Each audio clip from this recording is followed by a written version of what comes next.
Fil-jiem li ġejjin se nibqgħu nuru kif se nagħmlu l-futur ta' dan il-pajjiż wieħed aktar sabiħ. Iddikjara dan il-Prim Ministru mexxej Laburista Roberta Bela f'rally li ġie organizzat fi Pjazza San Franġis f'Ħal Ormi it-tnejn filgħaxija. Quddiem folla sabiħa ta' nies mimlija entużjażmu blajta Malta flimkien. Il-Prim Ministru appella lil kulħadd sabiex niġbdu ħabel wieħed ħalli mir-rebbija li ġejja dan il-pajjiż ikun jista' jkompli t-triq tan-normalità u jissaħħaħ bi prosperità ġdida. Għax mal-moment li jibda l-isbaħ perjodu għal familji Għawċin u Maltin jien irridkom iffukati biss fuq dak li huwa għażiż għalikom fil-ħajja ta' kuljum.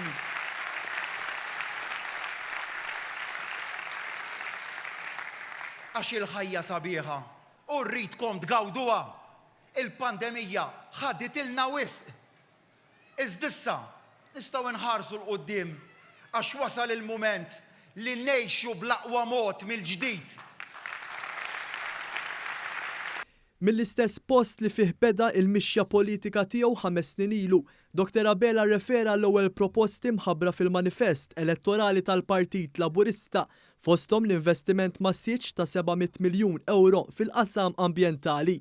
Roberta Bela qal kif Gvern Laburista qatt ma nessa u qatt mhu se jinsa lill-pensjonanti Maltin u Għawċin.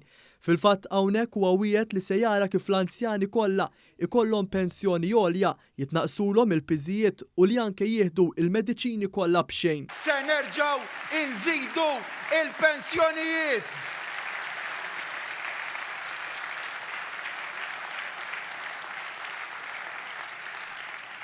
Fl-aħħar leġislatura żidnihom aktar milli konna wedna. F'din il-leġislatura qed ngħidulkom bil-quddiem li se nagħtu żieda akbar.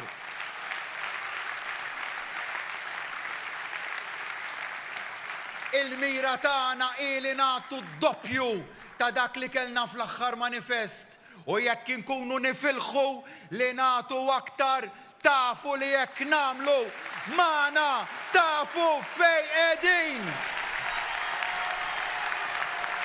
Gvern Laburista se jibqa' jippremja l-bżulija u għalhekk se jerġa' jnaqqas it-taxxa għal ħaddiema kollha. Ir-rata tat-taxxa se tonqos ukoll għan-negozji Maltin. F'messaġġ ta' mexxej Viżjoni, Roberta Bela qal kif din se tkun kampanja elettorali fejn il-Partit Laburista se juri biċ-ċar kif dan il-pajjiż kulħadd jista' jilħaq l-aspirazzjonijiet tiegħu.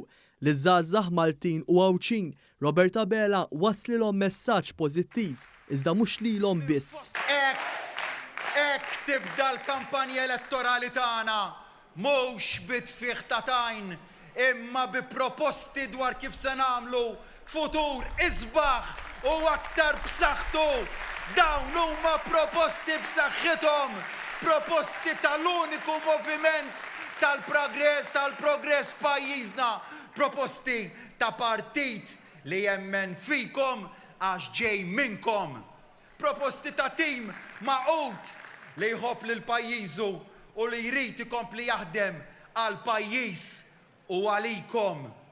Ma naqas li l-Prim Ministru jsemmi l-proposta kruċjali tal-First Time Buyers ta' 1000 euro ħlas mill-Gvern fuq self kull sena għal 10 snin.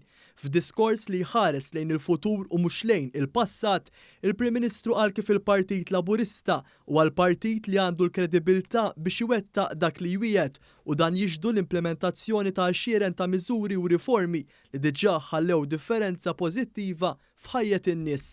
Issieħbu fil-kampanja tagħna għax tagħna il-kampanja tal-għaqda, tagħna il-kampanja ta' min iħobb, tagħna il-kampanja ta' min ma jibżax mill-bidla, il-bidla li nistgħu nġibuha biss flimkien għax Maltin flimkien se nsebħu l-bliet u l-irħula tagħna. Maltin flimkien se nħallu aktar flus fil-bwiet tagħkom. Maltin flimkien se nsostnu aktar lin-negozji. Maltin flimkien se nagħtu aktar serħan il-moħħ lill-anzjani tagħna. Maltin flimkien se nwettqu l-ħolm taż-żgħażagħ tagħna. Maltin flimkien il-futur sabiħ.